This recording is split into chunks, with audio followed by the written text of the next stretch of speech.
Krishna Krishna Hare Hare Hare Ram Ram Ram Hare Hare Hare Krishna Krishna Krishna Hare Hare Ram Ram Ram Hare Hare Hare Ram Hare Krishna Hare Ram Ram Ram Hare Hare Hare Krishna Krishna Krishna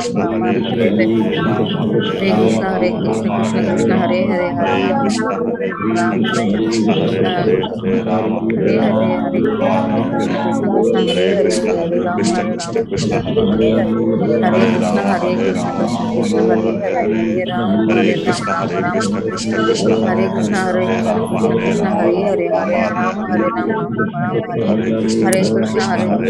Krishna Krishna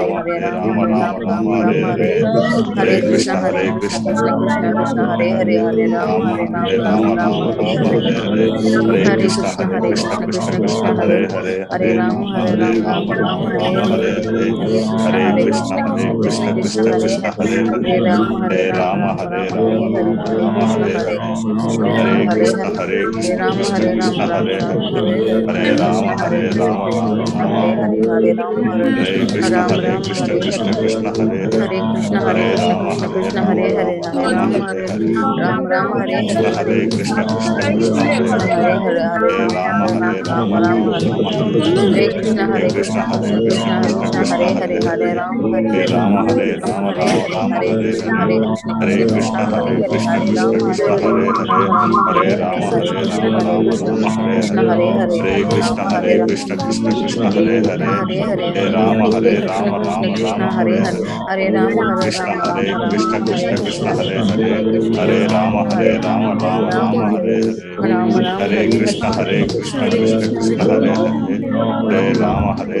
Hare Hare Hare Ram Ram Hare Hare Krishna Krishna Hare Hare Hare Ram Hare Hare Krishna Krishna Hare Hare Ram Hare Hare Krishna Ram Hare Ram Hare Ram Hare Hare Krishna Krishna Hare Hare Ram Hare Hare Krishna Krishna Hare Hare Ram Hare दुनिया की कोई बाल ऐसे ऐसे हो Krishna Hare काली Hare वाले Ram कुछ है दिखे नहीं Ram Hare Hare Ram Ram Ram Ram Hare Hare Hare Krishna ठीक करो Hare Hare Hare Ram Ram Ram Hare Hare Hare Hare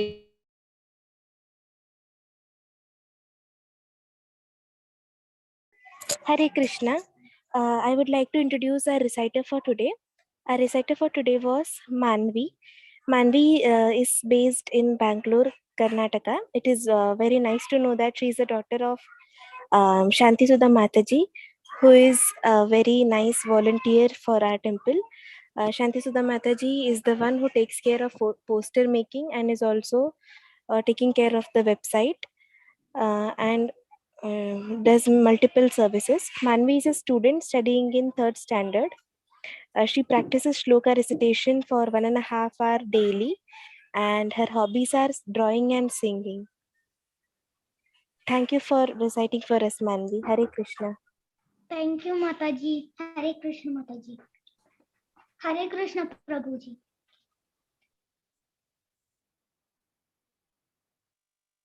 Hare Krishna, Prabhuji. Hare Krishna, Prabhuji. Hare Krishna, Mataji. Thank you, Mataji, for giving chance to Manvi.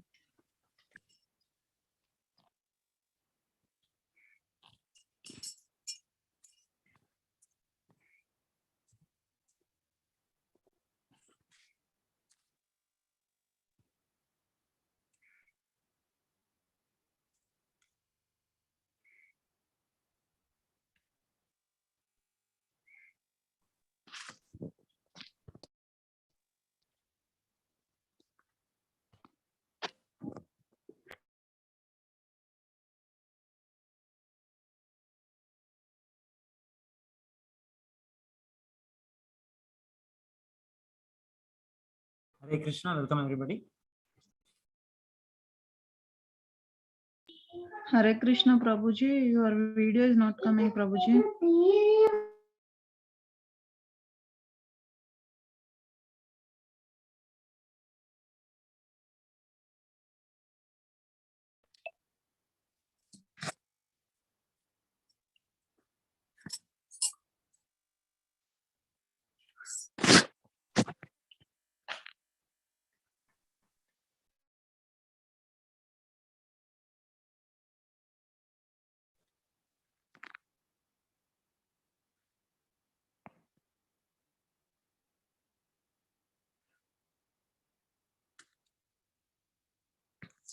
Hare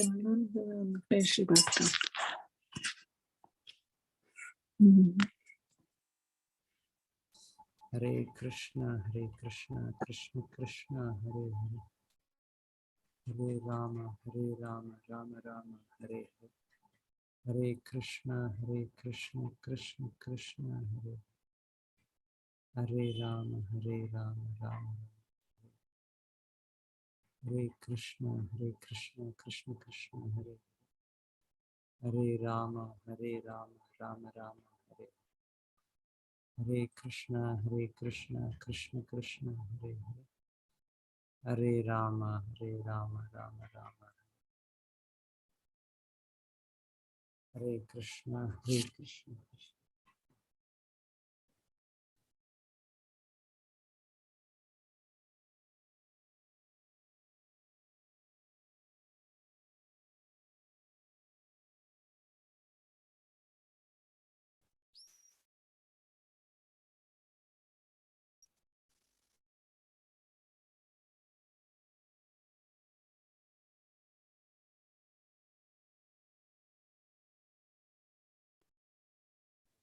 Hare Krishna, Krishna Krishna, Hare Rama, Rama Rama, Hare Hare.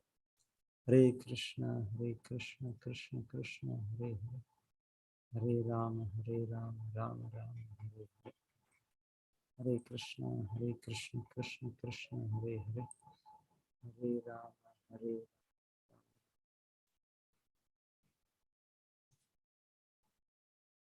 Hare Krishna, Krishna Krishna, Hare Hare.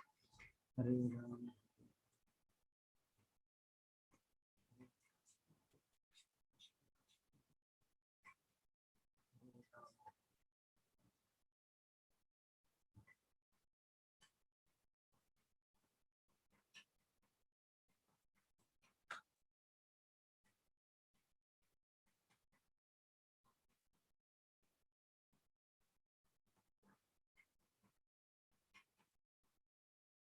Hare Krishna.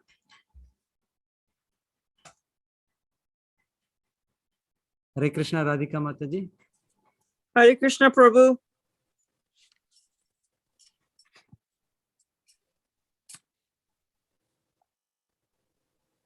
Not audible. Okay.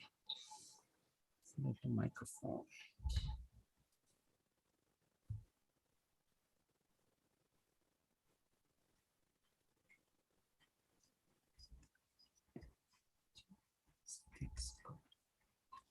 Hare Krishna, Krishna Krishna, Hare Hare. Hare Rama, Rama Rama, Hare Hare. Hare Krishna, Krishna Krishna, Hare Hare. Hare Rama, Rama.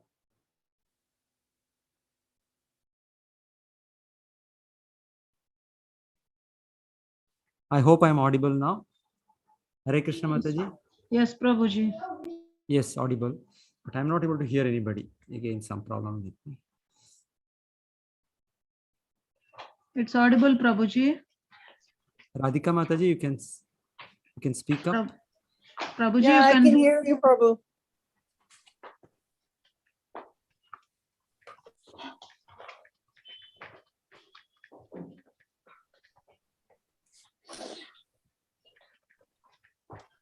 Just a minute. Let me check my speakers. Just a minute.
Hare Krishna. Sorry, everybody. Hare Krishna Prabhuji. Hare Krishna Prabhuji. Now Hare Krishna Mataji. Hare Krishna Prabhuji. Hare Krishna. So, some ports, the USB bars have changed, so there was my mistake. So devotees have already read the shloka in the translation. I think Manvi Mataji, Manvi small girl, she has read. Shanti Sula Mataji started. Yes. So let us start the 4th chapter. Omagranatmirandasya Gnananjanashalakya Chakshurunmilitam Yena Tasmai Shri Gurave Namaha. Nama Om Vishnupadaya Krishna Krishnaya Bhutale Srimate Bhakti Vedanta Swami Namini Namaste Saraswate Devi Gauravani Pracharine Nirvishesha Shunyavadi Paschatya Deshatani. Jai Shri Krishna Chaitanya Prabhu Nityananda Shri Advaita Gadadhara Shri Vasadi Gaur Bhakta. Hare Krishna Krishna Krishna Hare Hare Hare Rama Rama Rama Hare Hare. Chapter 4 Gnana Yoga.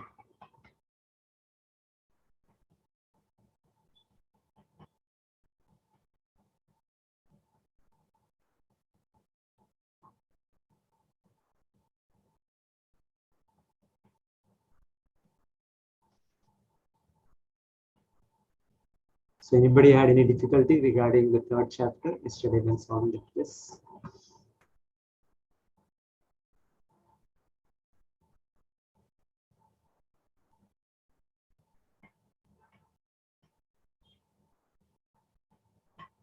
Okay, otherwise we'll discuss at the end of the class.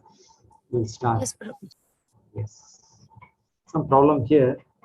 I think 10 minutes I got late. Okay, chapter 4 Gnana Yoga, Yoga of Knowledge.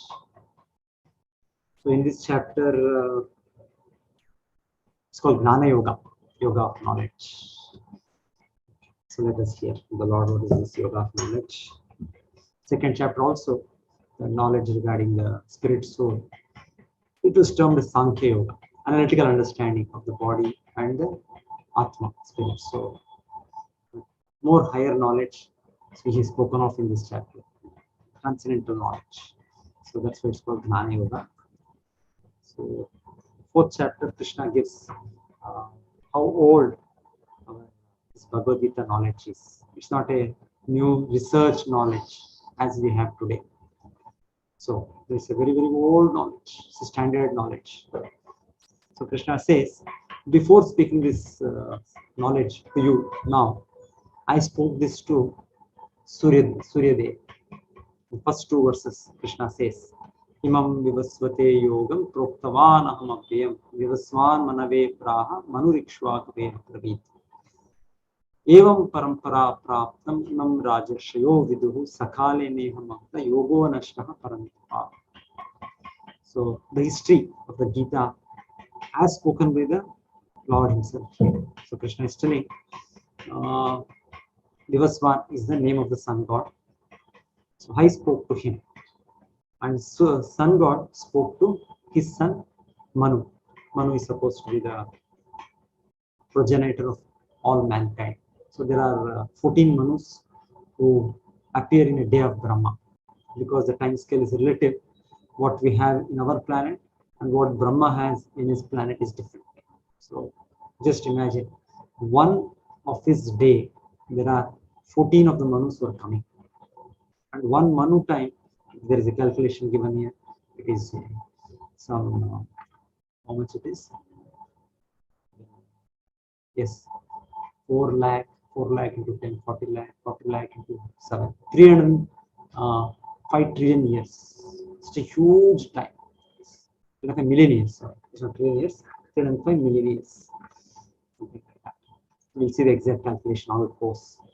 So Krishna talks about this Gita being very, very old. The same Gita, what he's speaking to Arjuna now, being spoken to the personality of sun god, Vivaswan. And Vivaswan then spoke the same Bhagavad Gita to his son and his disciple Manu. And Manu spoke this to his son Ikshvaku. So Ikshvaku, generally we might have heard, Ikshvaku is the forefather of the dynasty in which Lord Ramachandra appeared. So we know Lord Ramachandra appeared in the Surivamsha. So there are two Kshatriya families, it is said, two Kshatriya dynasties, one coming from sun god, another coming from moon god. Surivamsha Kshatriyas, Chandravamsha Kshatriyas. That is how it's explained. So the Pandavas, I think they come in the Somavamsha. Bharata. They come in the Bharata Vamsha. So this comes in the moon dynasty. And this comes in sun dynasty. So original, the forefathers, the original person is the sun god in one of the dynasty, moon god in another dynasty. So Krishna is telling here, I spoke this Bhagavad Gita to sun god. Sun god spoke to his son Manu. Manu spoke to his son Ikshvaku. So similarly, it was coming down one after another, one after another. Like we have teacher, disciple, teacher, disciple. The disciple becomes the next teacher. Then he has a student. The student becomes the next teacher. He has a student. So like that, it is coming. Of course, there are many students, many teachers. It is there. So, but this principle of teacher, student, Guru, Shishya, Parampara. So Krishna is teaching here. This is spiritual knowledge also was received in the same way. Evam parampara praptam imam rajashayo viduhu. And they were not ordinary teachers. They were all basically saintly persons who were accepting the position of a administrator, of Raja, of king. Otherwise, they were all great saintly personalities. All these persons, Suryadev, his son Manu, his son Ikshvaku, whoever we see, they're all great saintly personalities, taking the administration and seeing that people understand and follow. So just like the government frames the rules. Similarly, supreme government of the Lord, what is the rules, what is the laws, or how it operates. So having understood by themselves, they will implement to their citizens. So it was how Bhagavad Gita is actually meant for the administrators, is actually for the people, for them to understand who are in the helm of affairs, and then see that the citizens follow. It is for everyone. It is for everyone's good. So that we can understand. There are many angles to understand when Krishna is speaking here that I spoke this to Suryadev. But why Krishna is again re-speaking it? What is the need to again speak it? It's anyway it's coming down from Surya to Manu to Ikshvaku, and now also it should come down. What is the problem? When Krishna says, Sakale neha mahata yogo nashtaha parantapa. So everything we see over time changes. So things deteriorate, things degenerate. Similarly, this original message of the Bhagavad Gita, what is there? This is diluted. This is tampered. So that's what Krishna is telling here. Yogo nashtaha. This is lost. What I actually spoke is now is different. It's understood differently. So now sa eva ayam maya te adya yoga prokta puratana bhaktosine sakha cheti rahasyam yetu. So the same old secret knowledge. Why it is secret? Because people we are interpreting, misinterpreting, and we are losing the real knowledge, what it is. So this most confidential knowledge, most secret knowledge. So Krishna is saying, having been diluted, having been tampered with, I see now, as I appeared, as 5,000 years back when Krishna is speaking, what I spoke previously and what I see now is completely different. So having seen this change, I want to afresh start the Bhagavad Gita through you, Arjuna. Why? Because you are my devotee and you are my friend. So Arjuna has special qualifications, being a great saintly person on the level of, or even much higher than Suryadev, Manu, Ikshvaku. So Krishna chose Arjuna to be the new student to receive this Bhagavad Gita. And that is what the version we are available today. Arjuna, the same Bhagavad Gita what was spoken to Suryadev, the Lord is re-speaking that same thing through Arjuna, and we have that version available to us now. So this is the history of Bhagavad Gita as spoken by the Lord himself in the Gita. So there is a small calculation when exactly Krishna must have spoken this Bhagavad Gita to Suryadev. Because Arjuna gives an objection. Okay, Krishna, you are saying you have spoken this to Suryadev. How I can believe it? Actually, it's not a question of belief because Arjuna knows who is Krishna. It's not that Arjuna doesn't know that Krishna is Supreme Lord. He knows. But still, for our sake, we will have this confusion, we will have this doubt. Krishna is a historical personality. How is it possible for him to speak this to Suryadev? So that is why Arjuna asks this question and Krishna answers. So before we go to that, there is also one more principle of Guru Shishya Parampara. When Krishna mentions that I spoke to Suryadev, Suryadev spoke to Manu, Manu to Ikshwaku, Evam Parampara Praptam. Likewise, it is coming in Guru Parampara. It means the knowledge of the Gita should be received in Guru Parampara. Any Vedic knowledge should be received in Guru Parampara. And the Vedas, the Padma Purana states there are 4 Guru Paramparas or Sampradayas. One is the Sampradaya where Krishna gives this Vedic knowledge to Brahma. So originally the Vedic knowledge is given to Brahma from Lord Vishnu, Narayana, Garbhodakashaya Vishnu. So he gives him this knowledge. So then Brahma, having got this knowledge, assimilates this knowledge and then passes on to his son Narada. Narada is also his disciple. Then Narada to Vedavyasa. Narada has many disciples, of course. So, but we have presently the lineage coming from Brahma, Narada, Vedavyasa, Madhvacharya, whom we all heard 800 years back in the temple town of Udupi. So he received this knowledge from Vedavyasa. Vedavyasa is still living, is still there in the Badrikashram in the Himalayas. So Madhvacharya went there and got the knowledge, got his explanation certified by Vedavyasa. So that's how this Brahma Parampara, Brahma Sampradaya continues. And in the same Brahma Sampradaya comes Lord Chaitanya, the Lord himself who appeared as a devotee. In the same thing, Srila Prabhupada, our founder Acharya, comes. So this is how, this is one of the bona fide parampara.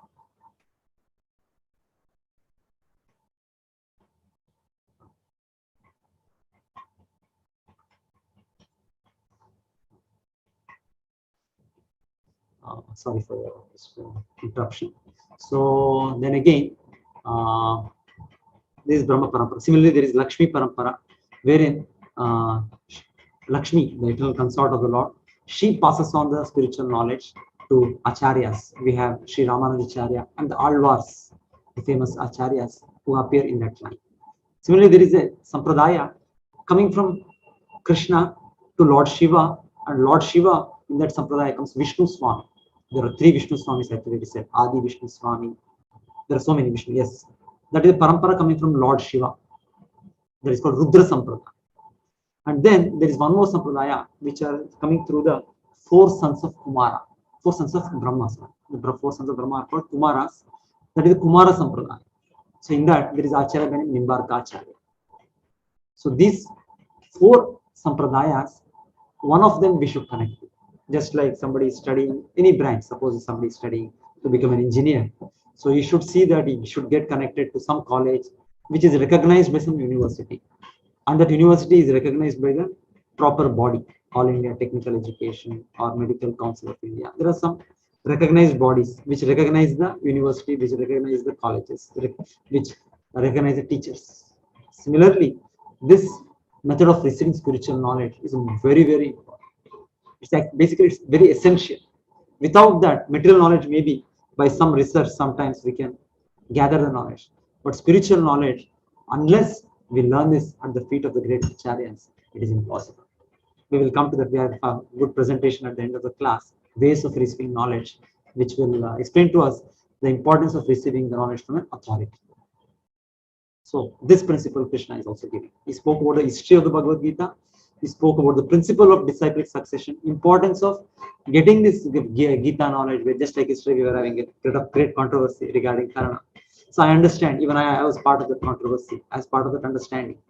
So unless we receive from an authorized source, the Acharya, the authorized books of knowledge, we tend to be confused. We tend to be having different opinions. It is bound to be there. So this principle will solve everything. Just like an engineer, whether he studies in India or he studies in America, it's a science. What is the difference?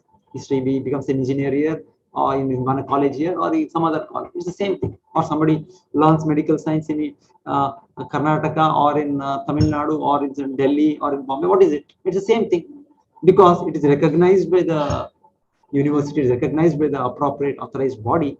The same knowledge is given. Similarly, the spiritual knowledge is not something like I believe, I have faith, I think, I suppose, I postulate. It's not like that. It's a standard knowledge. Only thing, we become a proper student and receive from a authorized teacher. That's all. So that principle Krishna is explaining to us in this, right in the beginning of this 4th chapter. So it's very, very important aspects being spoken in the 4th chapter, principle of Guru Shishya Parampara.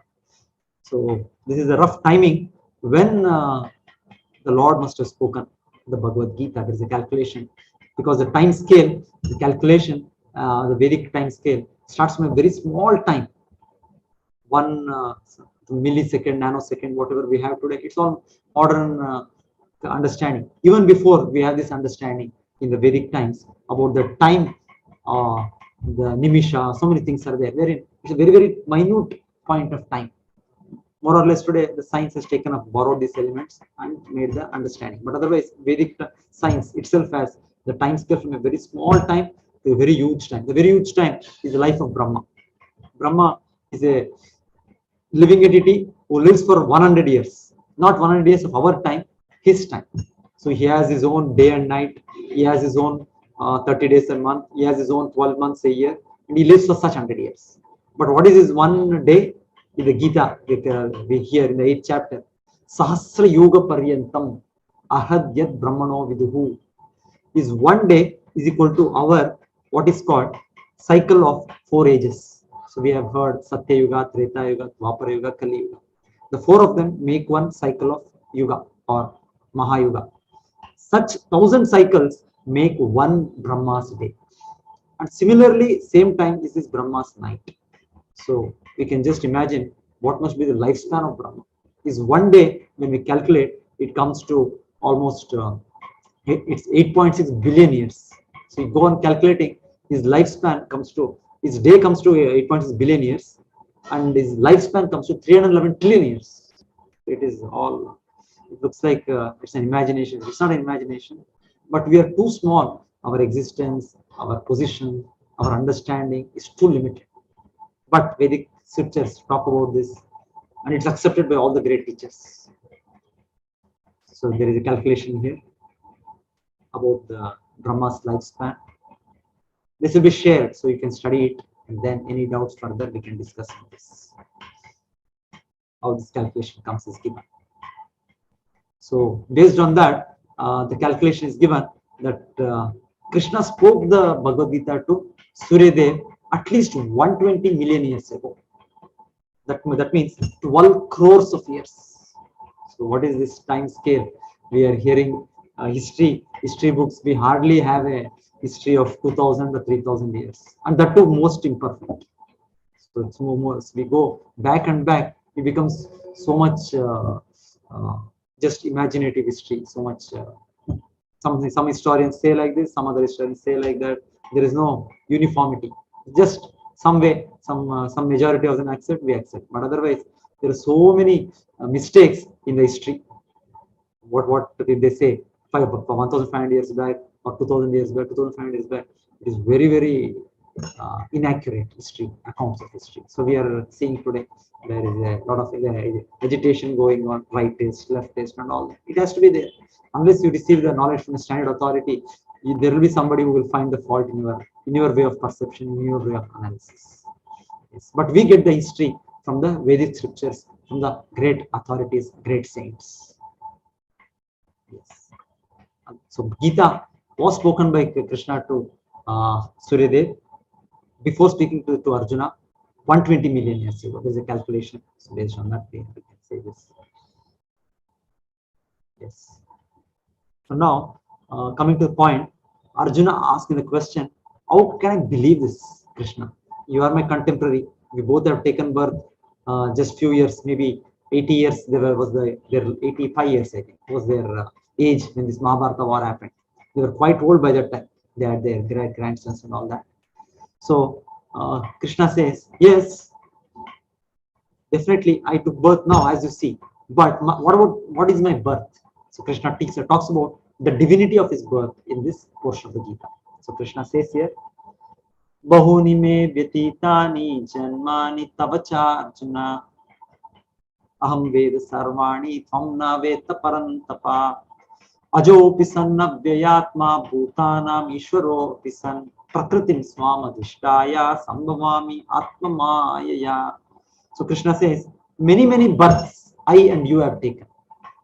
I remember all of them, you don't remember. So that is the difference between God and us, the Paramatma and Jiva. So Lord being the supreme personality, he appears as if he comes, just like the sun. It appears as if morning it is taking birth, it is rising to our vision. But otherwise, sun is always there. It appears as if sun is also taking birth, and at the night, sun is setting, sun is dying. Previously, people used to believe like that. Something like that.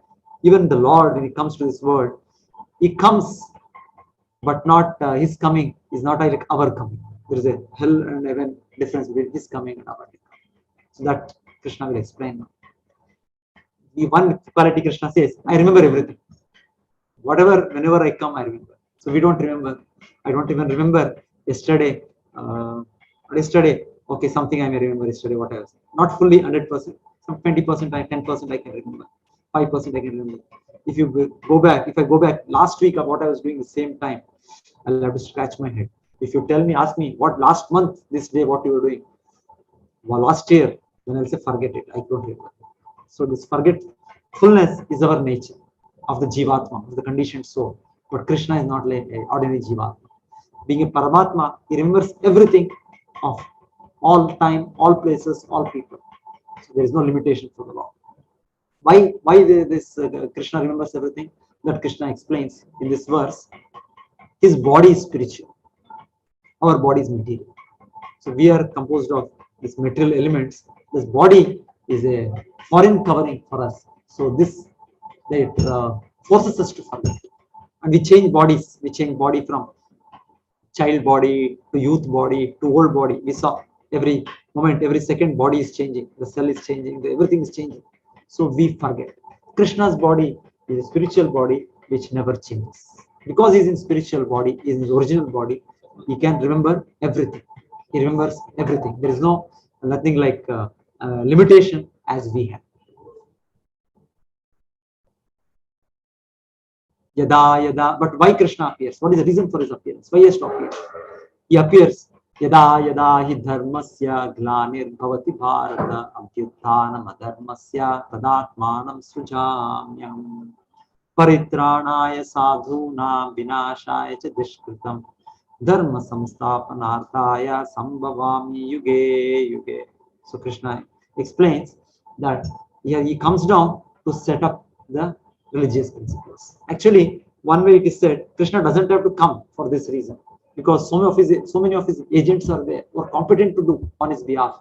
There is Lord Shiva, Lord Brahma, Mother Durga. They are all very powerful personalities. They themselves are sufficient in one sense. But still, Krishna comes for much higher reason. Here it is said, he comes for paritranaya sadhuna, for his devotees who are wanting to have his association, to have his they want to live with Krishna. They want Krishna. So for them, Krishna comes. Just like Krishna came when Prahlad Maharaj was so much tormented by Hiranyakashipu.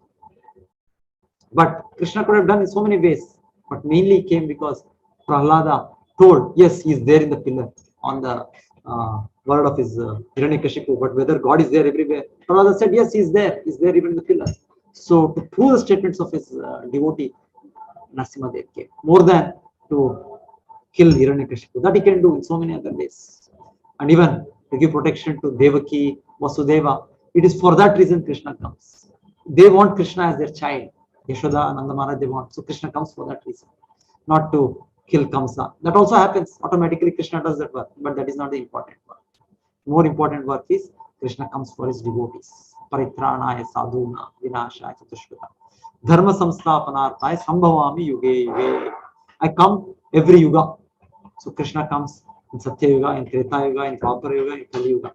In Kali Yuga is the Lord's appearance. One is Buddha Avatara in the beginning, at the end is Kalki. But the Yuga Dharma, the Kali Yuga Dharma, is to chant the Lord's names. Harer Nama, Harer Nama, Harer Nama, Iva Kevalam, Kalo Nasteva, Nasteva, Nasteva Gatirmita. To establish the Yuga Dharma, he comes in the incarnation of Lord Chaitanya. Krishna Varanam Tvisha Krishnam Sangopangastra Parsham Yagnai Sankirtana Praye Rejanti Sumedasa. This was just one quotation. Like this, there are n number of quotations in different Puranas, different Upanishads, explaining how the Lord comes even in this Kali Yuga as a devotee, who his father and mother will be, in which place he takes birth, what time he comes, what activities he executes. Everything is given in the scripture. So scripture is our final authority. Based on the scripture, Vedas, we accept who is incarnation, who is not in incarnation. So, having said this, Krishna says, Janma karma chame divyam evam yojana vyoveti tattvataha tektva deham punarjanma naiti mameti so Arjuna. So Krishna says, if somebody can actually understand the, if somebody can understand the divinity of my appearance, the exact truth about my appearance, because we also appear, we also celebrate our birthday. No, but our appearance, our birth is different from the Lord's birth. Even now we celebrate Lord's Janmashtami. It's a big festival. It's done to please the Lord. Why we do that? Why we celebrate that? Because Krishna's every act is divine. Every act is transcendental. Every act is for the good of everybody. Every act is auspicious. So Krishna comes for a divine purpose of for his devotees, for the sake of his devotees, for establishing dharma, for killing the miscreants. So many purposes Krishna's appearance happens. And Krishna appears in his original transcendental spiritual body.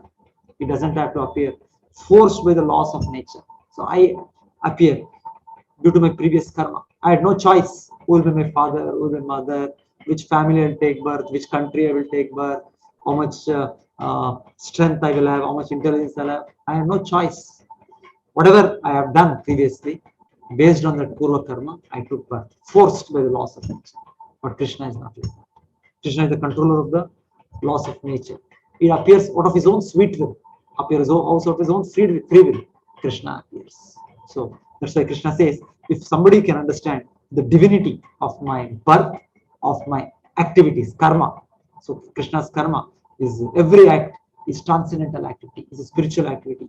It is a supreme blissful activity. So if we can understand this, Krishna's different activities, his appearance in different incarnations, in truth, it's a very important word Krishna uses, tattvataha.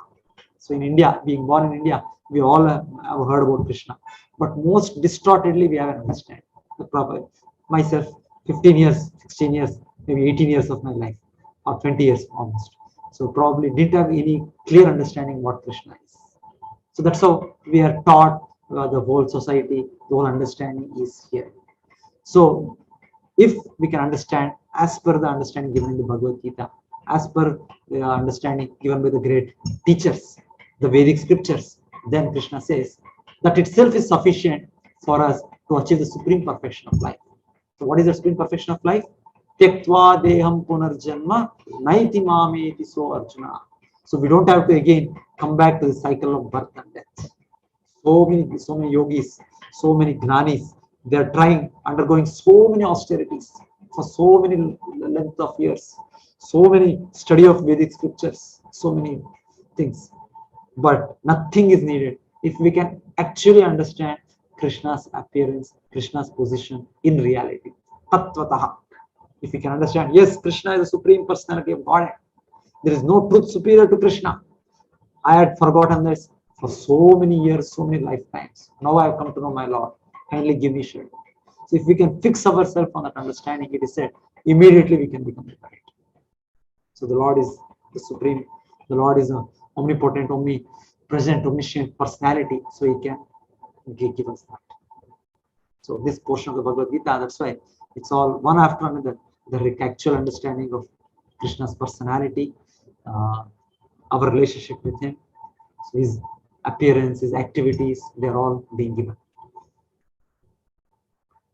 So, who has understood Krishna? So Krishna says in the next verse, many people in the past, they understood me. Bahavo gnana tapasa putamat bhav agataha. So Krishna says here, where is this verse?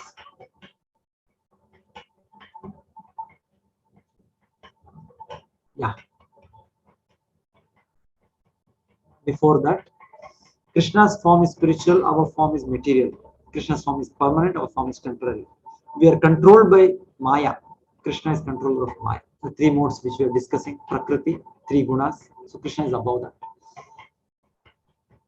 So Krishna says, many people in the past, having taken shelter of me, became freed of all unwanted attachments, fear, anger, and they came back to my abode.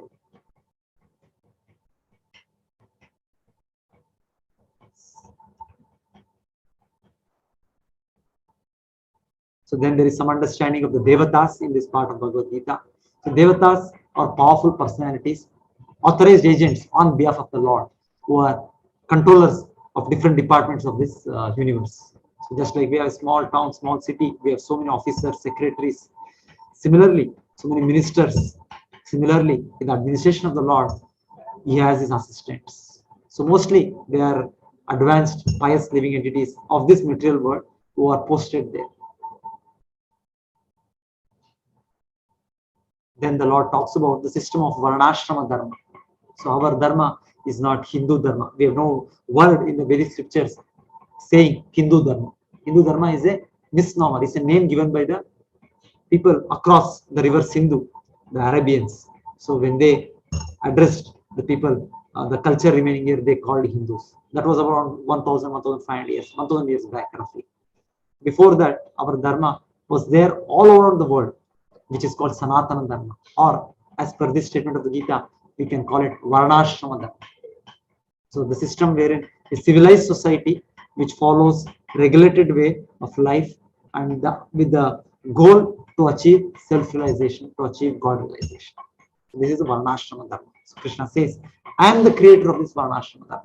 Chatur Varnyam Maya Srishtam Gunakarma Vibhagashaha Tasya Kartaram Api Mam Vidhi Akartaram Abhyayam. So Krishna says, I am the creator of the system, not this Varna Ashrama system. Varna system, what we find today. Today, what we have, the so-called caste system, is a completely diluted, it's a misrepresented system. The Brahmana, Kshatriya, Vaishya, Shudra. But actual scientific system is, Brahmana is the most intellectual class of people. Kshatriya is the warrior, administrative class of people. Vaishya is the third class of people, and Shudra is the fourth. So four classes. So this is based on one's guna and one's karma. So different people have different qualities, different tendencies. So based on the work somebody does and based on the qualities he has acquired, this division is made. So somebody becomes an engineer, somebody becomes a doctor, somebody becomes a teacher. It is not that the doctor's son will become automatically a doctor, or a teacher's son will become automatically a teacher. Definitely, a person being born to a teacher, he has good chance to become again a teacher, the son.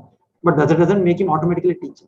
Similarly, this class of society, this division of society into Brahmana, Kshatriya, Vaishya, Shudra, it's a natural method based depending on one's abilities, one's qualities, and one's activities. Nothing to do with birth.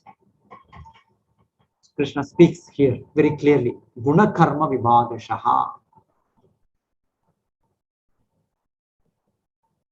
Then Krishna says, there is no work that affects me, nor do I aspire for the fruits of action. One who understands this truth about me alone, about me, also does not become entangled in the fruitive reactions of because it looks as if when Krishna appears, sometimes he appears as son of Kshatriya, and then he went to Vrindavan. He acted as the son of Nanda Maharaj, who is a Vaishya. He acted like a Vaishya, taking care of cows and all that. And then he came back to Mathura and then engaged himself in killing so many people, the demons, Kamsa, starting with Kamsa. So it looks like Krishna is doing the duties of Kshatriya sometimes doing the duty of Vaishya. It looks like Krishna is also an ordinary person getting entangled in action and reaction. No. So Krishna says here, I am the designer of the system. I am the controller of everything. So Krishna comes to show us as an example, that's all. Even as Lord Ramachandra, when he came, how an ideal son should be, ideal husband should be, ideal father should be, ideal king should be, he was showing the example. That doesn't make him an ordinary person. So that's what Krishna is explaining to us here. Then Krishna talks about how we have to understand karma, akarma, and vikarma. Three aspects: action, forbidden action, inaction. So Krishna talks about action. Every activity we do gives us a reaction, positive or negative. So by which we either enjoy or we suffer. So what Krishna tells, for whatever you do, such an activity, material activity, for which you get a positive or a negative result, you keep accepting one body after another. A human body, a cat body, a dog body, insect body, plant body, Devata body, Brahma's body, we have to keep accepting. But if we can get over this activity of doing an action which is pleasing to the Lord and which has no reaction, that is the activities of bhakti, that is the activities of akarma, inaction, Krishna says, you will achieve. So it is the methodology for us to learn what is this work which has no reaction, non-fruitive action. So to get this knowledge, to get this understanding, there are various methods given in the scriptures. So Krishna talks about various methods of Vedic study, various methods of austerities, all to get this knowledge about how to act in this world without getting entangled. Non-reactive action. So Krishna talks about different methods of yagnas, different methods of sacrifices, different methods of austerities, different methods of Vedic study. But then Krishna says, to get to know all this perfectly, approach a spiritual master. Krishna comes back. In the beginning of the chapter, he talked about Gurushya Parampara. Again, he comes back telling, Tadvidhi pranipatena pariprashnena sevaya upadekshanti te gnanam gnanina tattvadarshina. To understand this in truth, approach a self-realized spiritual master. So inquire from him submissively, render service to him, then you will understand what is wrong. And what is the result of getting the knowledge from a self-realized master? Krishna says, you'll understand that everything is part of me and I am there in everything. So Krishna sums up saying, it's not that Guru will say, I am God. No, that is not a Guru. Guru will say, I am also a servant of God. And Krishna is a supreme Lord, supreme master, and every one of us is also his eternal son. So there are the qualifications with Guru also. So one qualification is that he should be in the Gurushya Parampara. And another thing is that he should be realized, not just having a theoretical understanding, but the practical realization. Okay, so that is this chapter. So we just are going through the main points. In the second level, of course, this will be more detailed. This is the fourth chapter. But otherwise, Krishna talked about various aspects about his divinity, his supreme position, his body is spiritual, and each one of us are having material body. That's why we don't remember. And he spoke about how the Gita itself, a very old book of knowledge. He spoke it many millions of years ago to the personality of sun god, Devasma. And then the importance, necessity for us to accept a Gurushya Parampara. And in that way, understand that we are servants of the Lord. We are his, and it is in our own interest to take his shelter. Yes. So we heard all these aspects today. Thank you, everybody. Should I show that presentation? There is some presentation which is called Ways of Receiving Knowledge. Maybe I'll show that.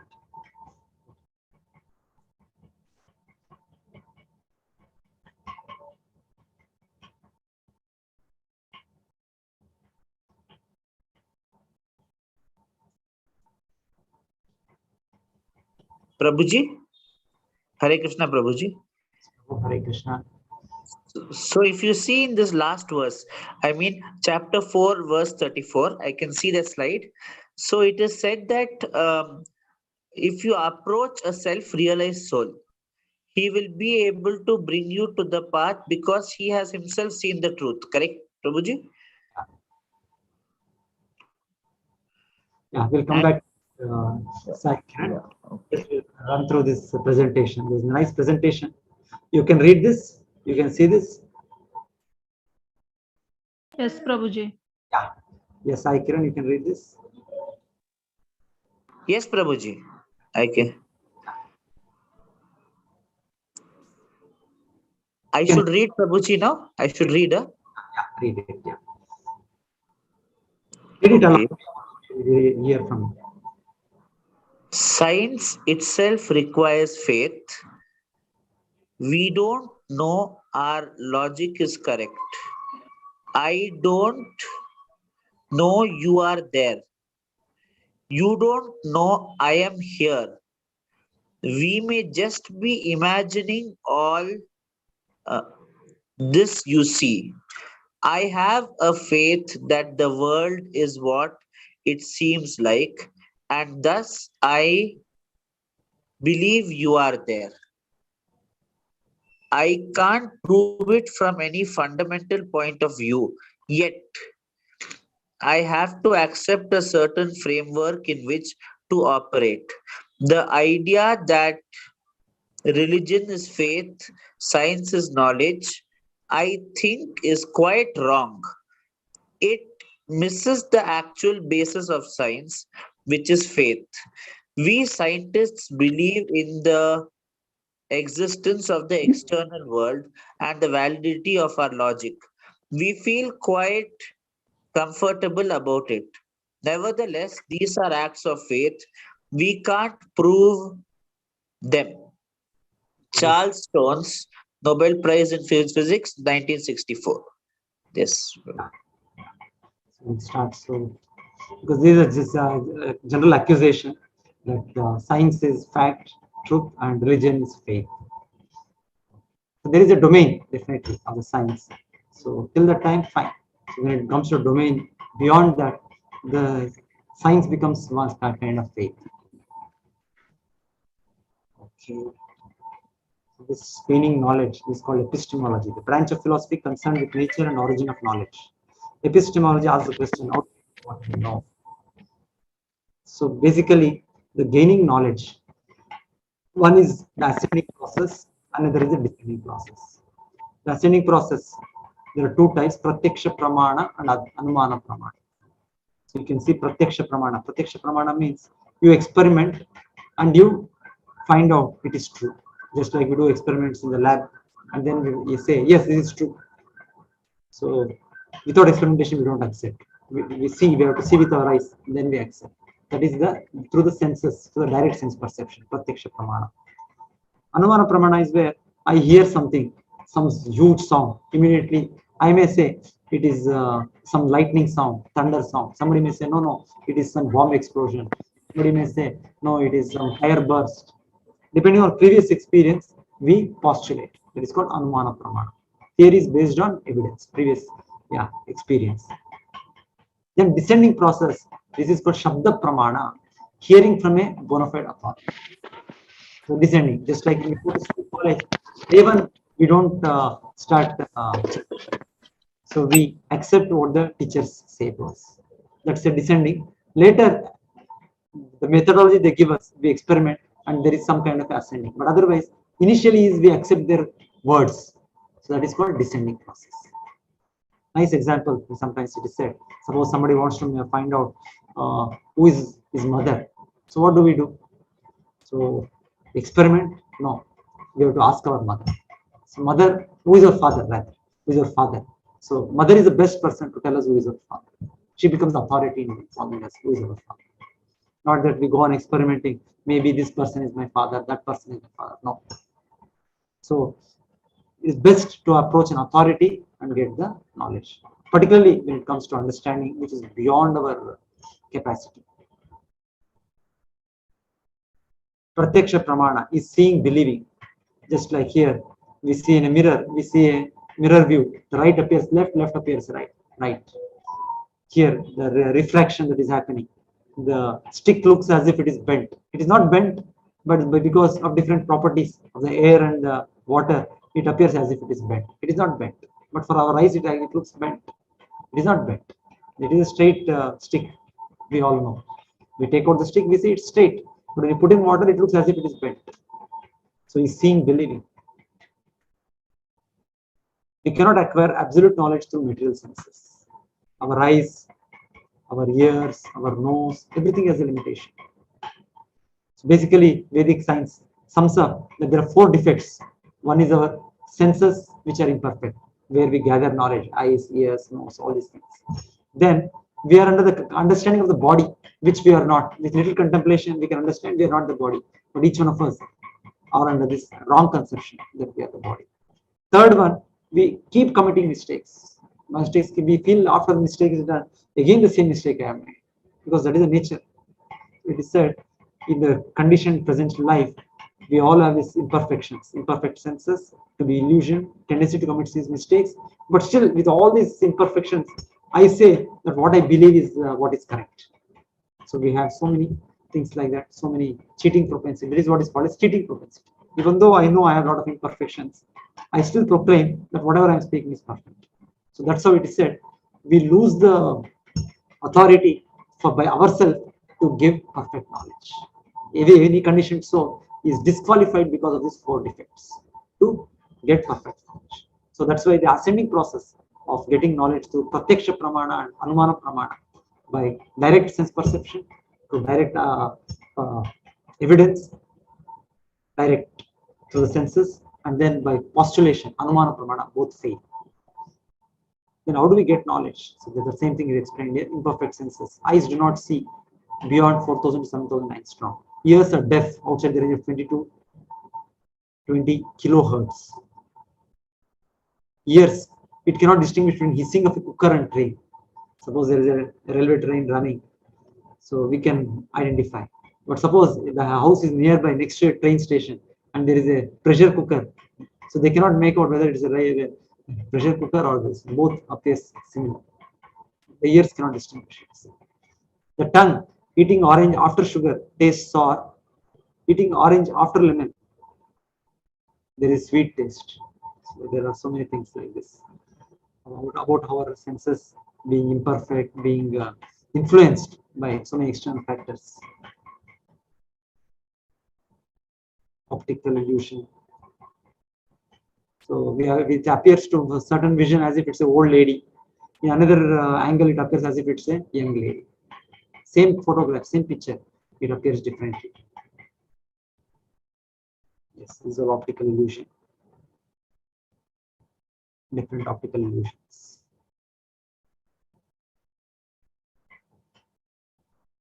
How many legs does this elephant have? Or the horizontal lines parallel or do they slope? Actually, they're all parallel here, but looks as if they're all sloping. Because the stripes, the black and white stripes, are differently placed. It looks as if they are not parallel. It looks as if it is moving, but actually it is not moving.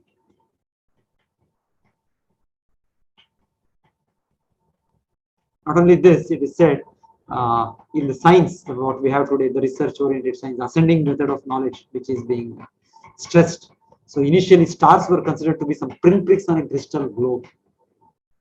There are so many planets, so many stars, galaxies, so many things are there. But initially, it was thought something like a pinpricks on a crystal globe.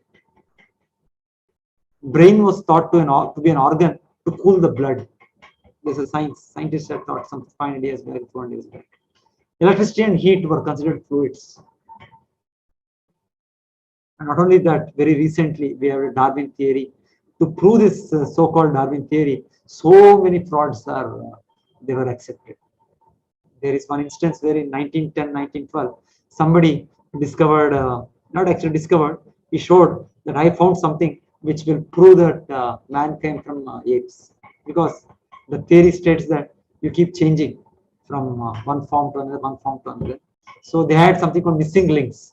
How the ape we got a human being. So they were frantically searching to get some evidence. So they made some pictures, so many things. So then some scientists told, see something I got, which whose mandible, the lower jaw is of a, I think it was of a, it looks like it is of a monkey, and the head looks like a human being. So like that they made something.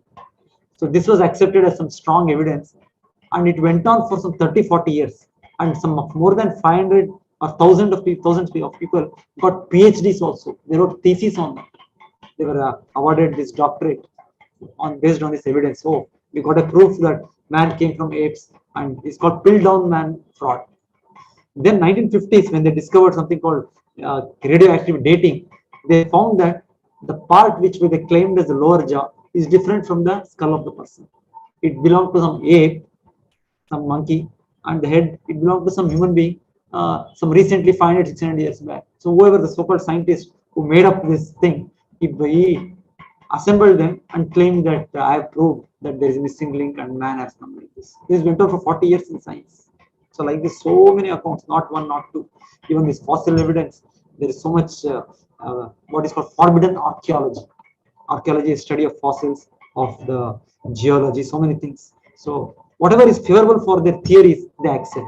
Anything which contradicts their theories, immediately they reject. They find some so many things like that have happened in history. So it shows that how it is biased. With a biased understanding, one is trying to prove that there is no Lord, there is no cause, everything has happened by chance. No. In fact, Darwin himself says to suppose that I has come by natural evolution, I suppose it to be very absurd to the highest degree. The person who has proposed such a theory himself says, I cannot believe that human eye with so much of focusing, so much of capacity it has to have developed by evolution. I cannot believe it. He himself says. But somehow he wrote some imaginary literature and people wanted it, something like that, to take out the Lord from the picture, and they started speaking the same thing, as if it is truth. Okay. So the best way of receiving knowledge is hearing from bona fide authority. One other way to look at it, we inhabit a huge universe. And this was done by students of NITK in Surat. So they are saying our college is a dot in coastal Karnataka. Our coastal Karnataka is itself a small place in Karnataka. And the Karnataka state is a small place in India. And India is a very small, India is 1 billion population, is a small place in our entire world. And our earthly planet is itself very, very small. It is said the sun is some 14,000 times something bigger than the earth. So different. So how insignificant is the earth? Sun 14 lakh times bigger than 14,000 times. But here it's 14 lakh as per this. Okay. So when we talk about the creator of this whole cosmos, the existence beyond this, what we are to understand, how small we are, just like a small ant in a room, even smaller than that, for us to understand by our own ascending method of knowledge. So it is beyond us to accept, to understand this knowledge, unless we get a authority in the descending line, not just blindly accepting. So we test out and then we accept. Yes. So again, the presentation continues. For an ant to understand what is the latest development of Afghanistan, our Taliban are again taken over. So it is not possible for the ant to understand who is the present president of America. So it is not possible. Similarly, for us to understand about God, it is one way it's impossible. But the method given by the Lord himself through the bona fide acharyas, we can definitely come to understand something about the Lord. That is why this is important. The disciplic succession is most important.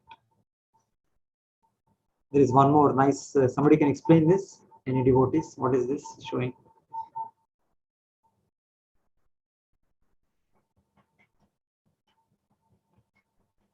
Any devotees want to volunteer to explain what is this? What is this picture is shown?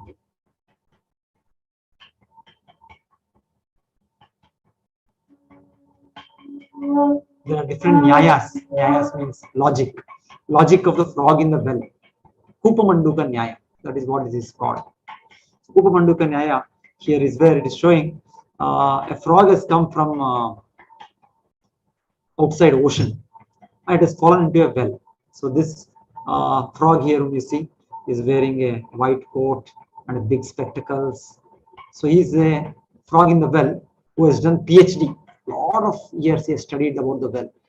So there is another frog who has fallen down from the, has come from the ocean, the Indian Ocean or whatever, Arabian Sea, somewhere he has come. I think they both look like teacher and student, sir. Both of them. Yeah, this is called, I'll just finish this. Yeah. So this is a traveling frog, traveler frog who has come from the ocean and there is a frog is in the well itself. So in the well, he has done so much study, so much science, so much research, everything.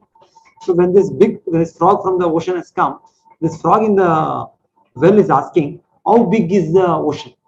Because he's telling, I come from ocean. So he doesn't know, he doesn't have an experience of the ocean.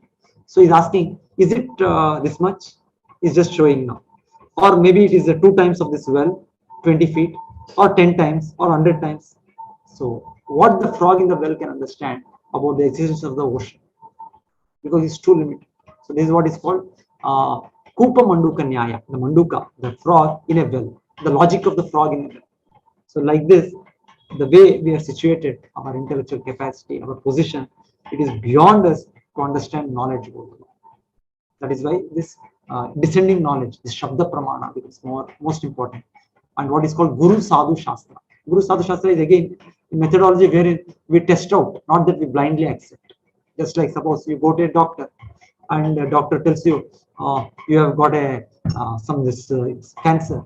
Sure, immediately operation has to be done. Otherwise, it is very dangerous. It will spread all throughout your body and you'll be finished. So what do? So you're feeling, no, this may not be true. The doctor might be not properly qualified. So what do? You go to another doctor. He also does the same thing. So then what to do now? 2 doctors have given the same opinion. Both of them are suggesting that I take up the operation. Then suppose you are little qualified, you can consult some standard books in that medical science. Oh, I have such and such symptoms. I have the reports now, the X-ray, the ultrasound. So what the science has to say, the standard books have to say. That is called Shastra. So Guru is your first doctor whom you go. Sadhu is the other doctors who also accept. And Shastra is the standard books. Similarly, in this understanding of religion, of anything for that matter, it is said, particularly spiritual knowledge, we have to consult our Guru, who is in the bona fide Guru Shishya Parampara. Then there are many other sadhus who are giving the same opinion. Shankaracharya, Ramanujacharya, Madhvacharya, the previous authorities, Vedavyasa. So they all talk about this as understanding of knowledge, understanding of God, understanding of Atma, understanding of karma. So whether they are also saying the same thing. You may be learning this knowledge from somebody, some spiritualist today, but whether this person is true or not, you should test with the previous sadhus and also test with the standard books of knowledge, various Shastra. Guru Sadhu Shastra. So this is the standard way of receiving knowledge. Yes, is scripture the word of God? Yes, scriptures are word of God. But why do we find? Yeah, so the Vedic knowledge, or as it comes from the perfect source, Vedic knowledge is infallible. Some proofs regarding that they are giving. The students had made this. Bhugol, Saptadvi, plants having life, human embryology. So these are all there in the Bhagavatam, there is scriptures. Not that from modern science we have come to know all these things. Maybe I can show a video tomorrow. The Bhagavatam talks about which day, how the body develops. They didn't have this ultrasound or whatever, but how they have written previously. The different incarnations of the Lord are also told. Before itself, it's told about Buddha, about Chanakya, all these things, the forecasts. So it is explained just like we have the dictionary. Some are very elaborate dictionaries, some are pocket dictionaries, something like that. The scriptures, many scriptures just talk about there is God, there is the kingdom of God, but they don't have details. But many scriptures have the full details. That's how you have different, just like you have different versions of the dictionary, there are different versions of the scriptures. But any scripture is which talks about the supremacy of God is bona fide. Okay. Thank you, everybody. So people have any questions, we can take it. So sorry, in the beginning, I got stuck some technical.